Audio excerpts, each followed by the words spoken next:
Get in there with the light? I think we're good. All right. Okay.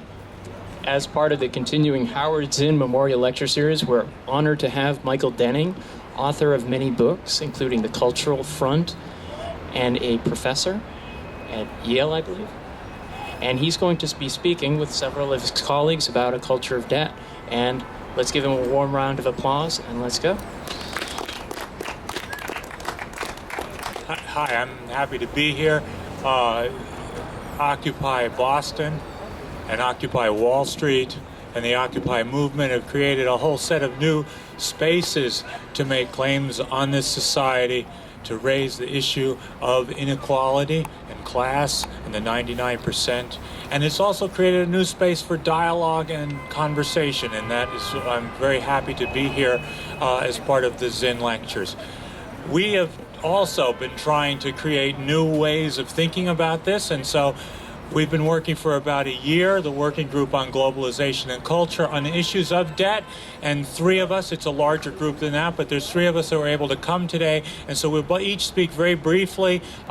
Eli Jelly Shapiro, Drew Hannon, and then I'll speak again at the end. So, Eli Jelly Shapiro.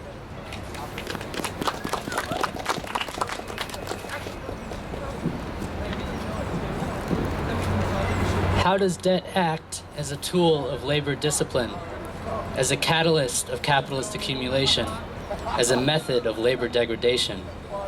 I want to approach these questions by imagining a series of three lives, working lives in debt. Though nominally fictional, this intergenerational story is rooted in actual places and in actual historical moments, spaces and times of significant import to the 20th century history of debt and credit in particular, and capitalism in general. Our first fictional life, let's give it a name, Davis Johnson, begins in the Caribbean and the Bahamas around the turn of the century. The grandson of a slave, Davis is working as a pineapple cultivator. The year is 1915, the time of the First World War, and Davis is 20. Though far removed from Europe's inter-imperial killing fields, Davis is subject to the economic violence of empire, the stark inequities of agrarian production in the colonies. Like many of his fellow producers, Davis relies on credit to tide him over during the long interim between the planting of the pineapple slips and the harvesting of the fruit 18 months hence. His absentee landlord, a merchant in Nassau, sustains Davis throughout the growing period, with goods and occasionally cash, advanced as credit and subsequently subtracted from Davis's share of the harvest proceeds. For Davis, the outcome is perpetual indebtedness. For the Nassau merchant, the outcome is a stable, dependent labor force, steady supply of produce, and maximized surplus. Davis stops farming in 1924 as the export market in pineapples begins to wane. With the proceeds from his final crop, some of which he clandestinely sells to an exporter himself, bypassing his landlord middleman, Davis books passage to the United States, where there is promise of wage employment and both spatial and social mobility. After a couple years surviving as an itinerant laborer in Florida, in 1928 Davis joins the Great Migration North, heading toward the coalfields of Appalachia and eventually landing in a company town called Holden in Logan County, West Virginia. In Holden, Davis lives in a house rented from the company and purchases his provisions at the company store. Paid only monthly, Davis is often forced to take an advance on his future wage, which comes in the form of company scrip that can either be redeemed at the company store, where prices are inflated, or at an independent merchant who also significantly discounts the scrip. For Davis, the result is once again a cycle of seemingly interminable indebtedness. For the company, the result is a rooted, dependent labor force, minimized labor costs, and captive market for their own retail goods. Not long after settling in Holden, Davis meets and marries a woman from neighboring Switzer, a clerk at the local post office. Being a two-income household helps, but the birth of a son, Matthew, we'll call him, aggravates the family's financial pressures. At the time of Matthew's birth, conditions in the coal industry are generally terrible. Falling prices translate into lower wages and heightened unemployment. But the economic circumstances of Davis's life are about to improve. as the United Mine Workers Association is on the rise in the bituminous regions of West Virginia, Pennsylvania, Ohio, and Kentucky. The enactment in June 1933 of the National Industrial Recovery Act calls for industry-wide collective bargaining between labor unions and coal companies. Mere weeks after the act's passage, previously non-union Logan County, where Davis lives and works, is organized from one end to the other. By that fall, a new bargaining agreement is established across the eastern coal industry, which institutes a minimum wage and 40-hour week, and which prohibits the payment of wages and scrip. This first union contract and subsequent agreements helped Davis emerge from the cycle of debt and even set aside some savings. Retiring in 1960, Davis lives out the rest of his days in West Virginia, modestly but without fear of privation, before passing away in 1965. Davis is survived by his wife and by his son, Matthew, to whom we now turn as our story embarks on a different trajectory. Still a young man in 1965, Matthew moves north to Detroit to a union job at a GM plant just southwest of the city. This is the height of United Auto Workers' power and American manufacturing dominance. Matthew earns a livable wage, starts a family, buys a home, and looks forward a few decades down the line to a comfortable pension. But in the early 1970s, U.S. capital, enabled by the loosening of credit laws and deregulation of securities markets, shifts its focus and resources toward financial speculation. Corporations like GM and Ford close factories at the same time they expand their financial services divisions. Real wages begin to decline across the economy. Industrial jobs begin to disappear or move overseas, and capital mobilizes for an all-out assault on organized labor. Every new UAW contract brings with it new concessions, and in 1990, at the age of 60, Matthew is forced to take an early retirement. He finds a new job at a non-union plant, making half of what he did before. To make ends meet, Matthew and his wife, herself a recently retired home care worker, take out a second mortgage and accumulate significant credit card debt. The family is soon underwater. Their house is foreclosed upon, and they are forced to declare bankruptcy.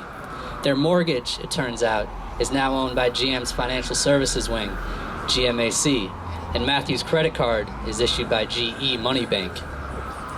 Matthew's daughter, Sarah let's call her, is just entering her working life at this time, having graduated from Wayne State in 1992 with an accounting degree. Just in time for the heady days of Clintonian deregulation and speculative fever, Sarah heads south to a job at Wachovia Bank in the company town of Charlotte, North Carolina. Sarah starts out in an entry-level position in Wachovia's consumer finance department, helping to oversee the bank's investments in the payday loan industry. Payday lending offices, latter-day cousins of the lending practices that left grandfather Davis in perpetual debt, advance cash against the borrower's next paycheck at interest rates of up to 30% or 500% annually. A major growth industry, payday loan companies have survived and prospered during the latest financial crisis, as the percentage of Americans who live paycheck to paycheck, about half, continues to rise. Sarah has not been so fortunate. She was one of the thousands of Wachovia employees laid off when the corporation was purchased by Wells Fargo in 2008 with government assistance in the wake of the subprime mortgage crisis. Once working in the service of payday loan firms, Sarah is now a customer, struggling and failing to stretch her unemployment insurance, supplemented by part-time work at a neighborhood deli from 1 month to the next, an impossible task made yet more difficult by her escalating student loan debt. Taken together, the lives of Davis, Matthew, and Sarah shed light upon the centrality of working-class debt to modern and contemporary capitalist accumulation. For the great part of Davis's working life, debt served to bind laborers to their employee, while facilitating a maximum rate of profit through the degradation of real wages and creation of captive retail markets. In the later stage of Matthew's life, and middle age of Sarah's, the liberation of financial capital has brought into existence new forms of domination through credit. The innovation of ever more opaque financial instruments, the elimination of usury laws, and the proliferation of predatory lending has coincided with the ongoing decline in both real wages and trade union power. The union card, as Thomas Gogagan recently put it, has been displaced by the credit card. Thank you.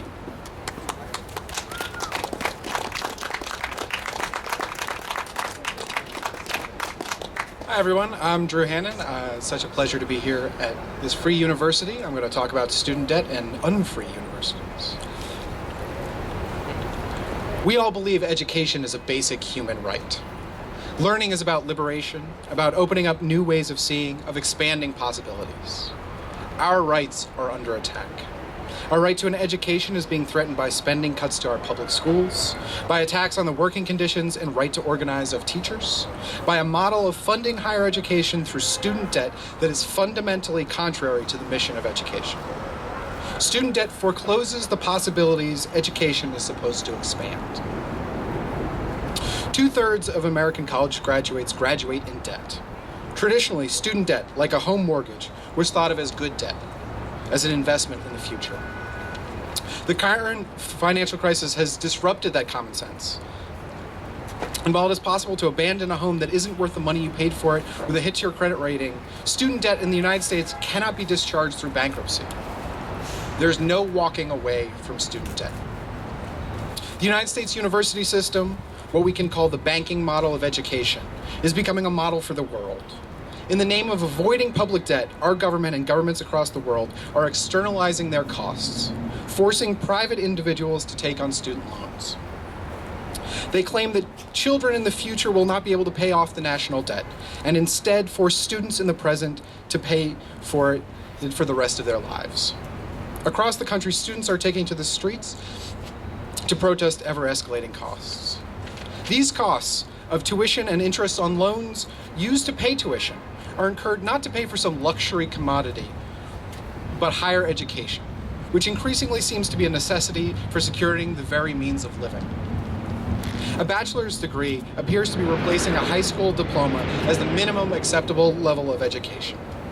For individuals, a college degree has been considered a sound investment in the future. The high cost of tuition and interest on student loans thought of as an advance taken in anticipation of future wages. It has been thought of as a ticket to a better life and a better job. Student debt eases the sticker shock of the cost of college, transforms it from a lump sum into what seems like manageable monthly payments. The historian of consumer credit, Lyndall Calder, has argued that monthly payments serve a disciplinary function, that those payments are a form of control, that they shape and limit for future actions. Rather than simply enabling excess, it serves to produce control and discipline. This discipline forecloses the future possibilities that do not prioritize servicing that debt. Paradoxically, this is the opposite effect higher education theoretically exists to serve, that of broadening future possibilities. Student debt is a lien on the future that has an impact on education in the present. Student debt aids the intrusion of market logic into the classroom, emphasizes the individual rather than the collective, and is part of the driving force to consider students as consumers and education as a commodity.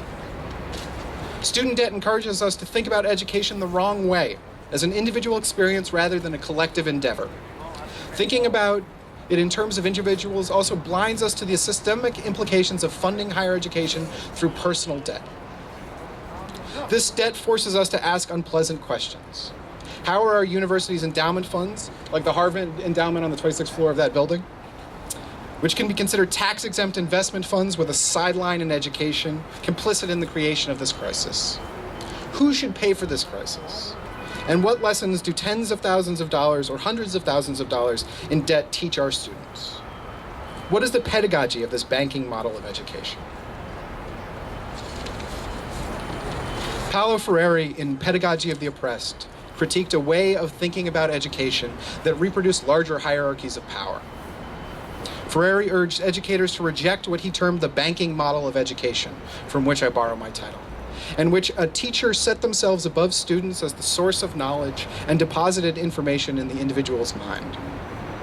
Freire and others urged a revolution in educational practices to emphasize knowledge production as a collective enterprise. This included a rethinking of the implications of educational practices to consider the ways in which a teacher is complicit in reproducing larger systems of oppression. They urged us to reconsider how to make education serve the cause of liberation. Keeping students in debt gives a new meaning to Freire's banking model of education.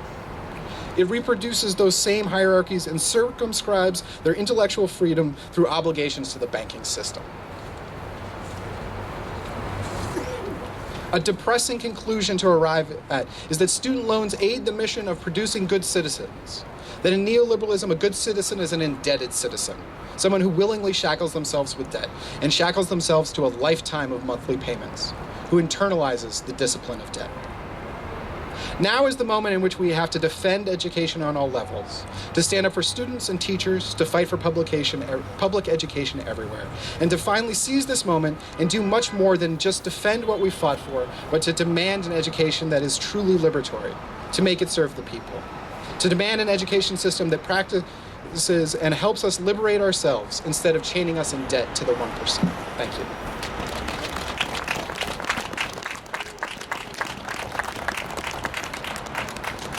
I'd just like to ask two questions. Why are you in debt? And why do you believe that you're in debt? I won't ask whether you are in debt. You are. According to one interpretation of the Federal Reserve figures, every person in the United States is in almost an $8,000 worth of debt. A third of it in revolving credit card debt, and 2/3 of it in installment debts, either auto debts or student loans. Count mortgage debt. The first two questions are a little more complicated. Why are you in debt? And why do you believe that you're in debt? Despite the rhetoric of financial journalists, your debts and my debts are not the same as the debts of Google and Walmart and General Motors. Ordinary debt crisis talk conflates two entirely different processes and systems: the credit system and living in debt. The credit or financial system is really relations among capitalists in the capitalist class, as David Harvey has shown at great length. Here, credit is the creation of fictitious capital to accelerate the process of accumulation. And interest is that part of the surplus value that is distributed to those capitalists that keep the circulation going. But your debts, living in debt, are not a capital investment. They're not even like the debts of a sharecropper or a debt peon who took out a debt to buy seeds or tools to produce the cash crop.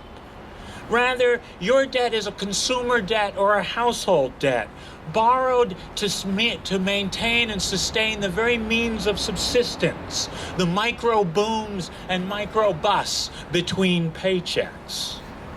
The specific forms of working class indebtedness have changed, as Eli's talk at the beginning showed us. From the explosion of pawn shops in 19th century cities like Boston, where working class women weekly would pawn clothes and then redeem clothes and pocket watches to make ends meet, to 21st century credit cards and payday loans. The fees and the interest rates of pawnbrokers, loan sharks, credit drapers, and subprime lenders have always been deducted from those living wage packet to paycheck. Moreover, in periods of real declining wages, like the last 40 years in the United States, households fall further and further behind in their attempt to just pay the costs of daily life. Household debt has doubled as a percentage of disposable income from 1975 to 2005, creating what Magdoff and Foster called in a wonderful essay in Monthly Review 2 years before the financial crisis, the household debt bubble. If that begins to answer the first question, why are you in debt? The second question might seem perverse. Why do you believe you're in debt? We are in debt. But this would miss the peculiar fetishism of debt. I borrow the term from Marx's classic analysis of the fetishism of commodities in Capital. But too often we forget that the fetishism of commodities is only one form of capitalist fetishism, and that fetishism itself was only one part of a larger process that Marx called, and he used the English phrase, the religion of everyday life. The religion of everyday life referred not only to our habitual common sense, our everyday consciousness, but also the structural inversion by which the capitalist mode of production produced our consciousness. And Marx identified two mechanisms of this religion of everyday life. On the one hand, what he called fetishism, or the personification of things, things appearing to be like persons, and on the other hand, reification, or the thingification of social relations, our relations between people appearing as things. And together, the personification of things and the thingification of social relations created the peculiar inversions and disguises of what he called a bewitched, distorted, and upside-down world in which we live.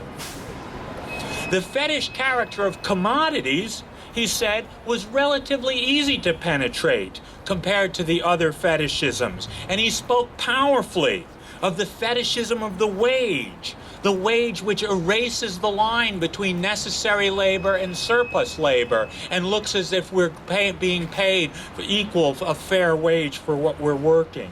Or the fetish of capital itself, the idea that money breeds money, the way pear trees produce pears. Marx didn't analyze the fetishism of debt, but I'd like to suggest that it's based on a similar process. It is a bizarre time reversal that creates the illusion and the reality of our indebtedness. In the fetishism of debt, what appears to be a lending of money by capital to wage earners is actually a borrowing in kind by capital. That sounds odd, but there's one moment when the fetishism of debt reveals itself clearly. Every time you take a new job, you are reminded that you have to support yourself without pay for that first day, the first week, the first month, depending on the job.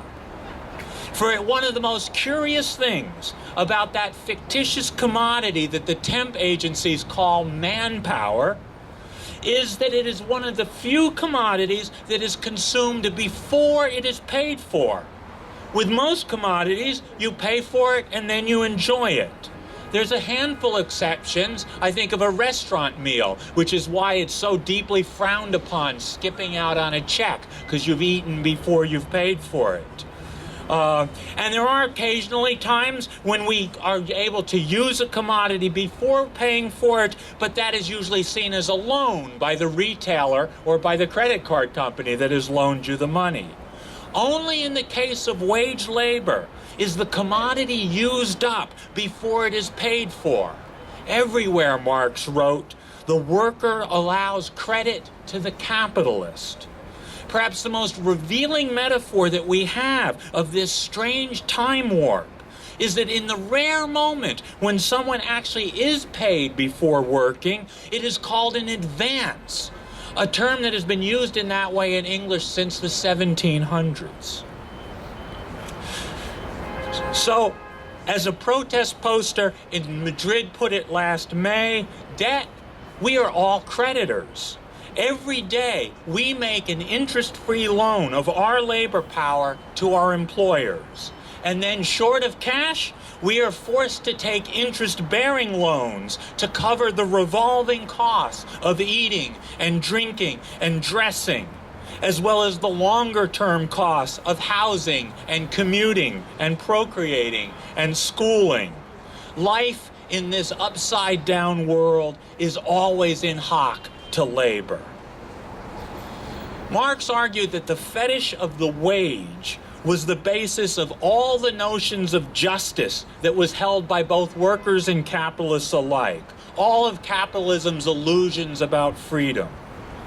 In a parallel way, I would like to conclude by suggesting that the fetishism of debt is the basis for all of our notions, held by us as well as by the capitalists and the 1%, of the morally deficient consumption practices of ordinary people. We are told and we believe that we are in debt, that we have a congenital disposition to live beyond our means. Not only do we forget that we are creditors, we believe that we are in debt, and that we deserve to be in debt. We are unable to save. We're unable to plan. We're unable to control our desires and our appetites. We are all shopaholics. We're all subprime borrowers. Such is the power of the fetishism of debt, even on our own minds. And the Occupy movement has been a powerful way to begin to break some of those common sense, taken for granted visions of the world. Thank you very much. And we'll be happy to have a conversation about debt with all of you.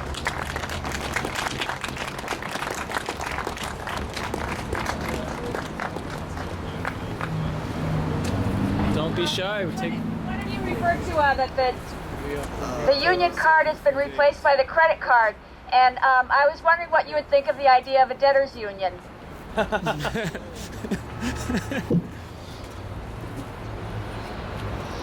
mean, I think, it's certainly a great idea, and it's something that unions themselves, often try and reckon with, setting up their own credit unions, etc., which obviously is acknowledging that the sort of possibilities for borrowing within the larger capitalist system are deeply degrading and destructive.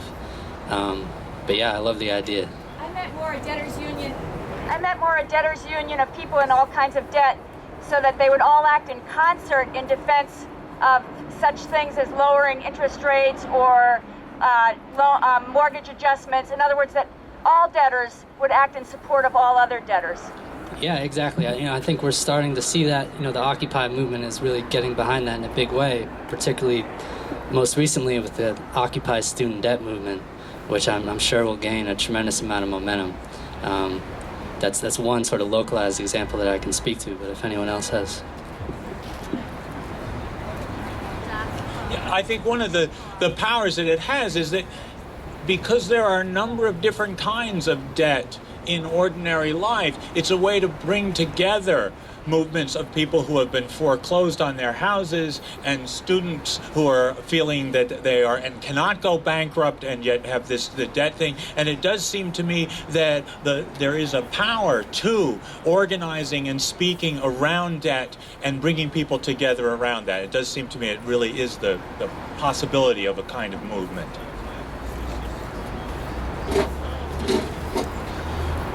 People usually think of debt as a shameful secret, and they hide it from each other. And there's a lot to be said for coming together and talking about it, and talking about the ways in which it is not in any individual's fault, that it's a collective issue and a collective problem.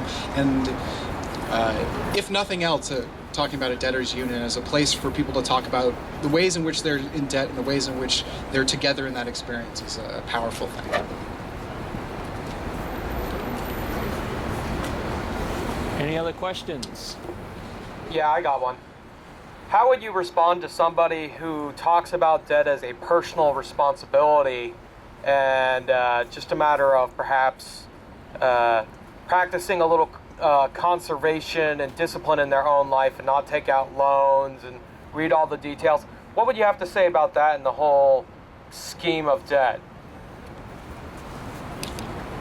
Well, I guess I'd have two things to say to that. One is the just straightforward fact that any number of the debts and the way in which we have debts contracted are in deceptive ways, and so that for any number of people, when they're taking out those car loans or house loans or student loans or even they're signing up for a credit card or whatever, that they've basically been deceived. Those things are not transparent in any kind of way. And so that would be kind of the low-level one, that it does seem to me that in many cases it's the onus is on the other side of the people who have made those loans. But I think the real point that I want to emphasize is, I think, the sense of that reversal. It's not just a kind of little intellectual game that I was playing. I think we really have to think the other way around.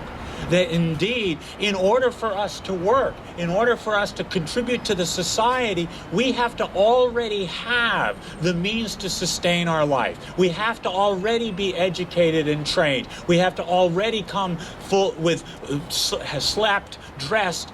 We have to have that commuting. And the sense that in some ways, the reason that personal responsibility is put on us is because we are expected to present ourselves at work without without having any of that beforehand. And then in that sense is why people already are in hock before they even begin to contribute to the society. And a society that imagines the other way around, where the means of subsistence and the means of procreation and reproduction of our families, the means of commuting to work were part of the public, then indeed it would enable us to make the contributions that we all do make in that way. And that I do think that in many ways, the sense in which we are kind of morally deficient, that we're always kind of unable to live inside our own means, is because structurally it's not possible for us to live within our own means. And certainly one can see that with the people who are at most disadvantaged in the society, that children coming out of families that have not those kinds of resources, you can see beginning their lives already deeply in debt in that kind of way, just for the means of subsistence. Other people, it seems like, if indeed one's family has been able to give you that kind of head start, it's easier for that kind of argument to be, oh, the person was wasteful and whatever. But I think that that's actually a misreading of the way the society is built and our understanding of how debt works.